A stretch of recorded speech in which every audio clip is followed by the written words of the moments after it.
त्यांना आज आयोजकाकडून किंवा जे मोर्चामध्ये सहभागी झालेले लोक आहेत त्यांच्याकडून थोडीफार धक्काबुक्की झाली असेल, त्याबाबत देशमुख टेंबे तसेच मसाजोकान गावकर यांच्या वतीने मी माफी मागते.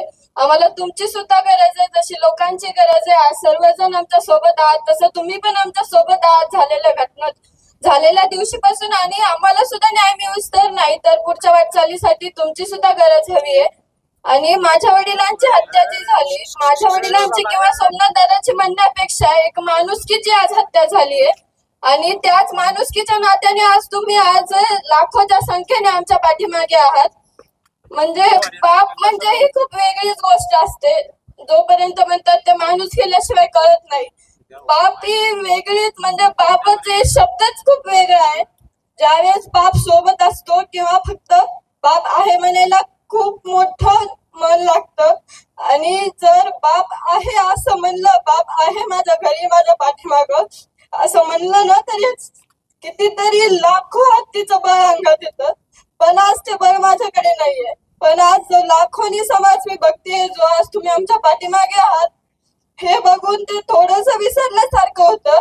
पण हे दुःख न विसरण्यासारखं आहे, त्याला शब्द नाहीयेत बोलायला.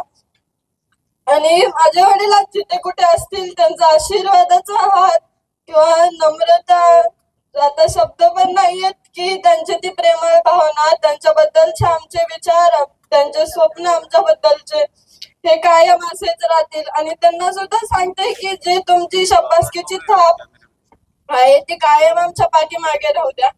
आणि आज चाचा, मी, आमचं कुटुंब, गावकरी आणि तुम्ही सर्वजण आज न्यायाच्या भूमिकेत आहात, न्याय मागतायत. तुमची सर्वांची साथ आहे आम्हाला. आणि माझ्या चाचाला सुद्धा मी एक सांगते, आज जरी तुझा भाऊ तुझ्या सोबत नसला ना, तरी त्यांच्या रूपाने मी आज तुझ्या सोबत आहे. मी तुझ्या खांद्याला खांदा देऊन तुझ्या त्यांच्यासारखं लढणार आहे. तुला एकटे कधीच नाही सोडणार. त्याचं दुःख तर खूप वेगळं आहे. ते राम लक्ष्मणाची जोडी ऊन सावली सारखं एकाप्रमाणे एकमेकांसोबत होते. पण मी त्याला सुद्धा एक सांगते की चाचा, तू म्हणजे माझ्यात तुझा दादा बघ, माझ्यात विराज, अनुज, आधुनिक मध्ये तू तुझा दादा शोध. आम्ही कधीच तुझी साथ सोडणार नाही.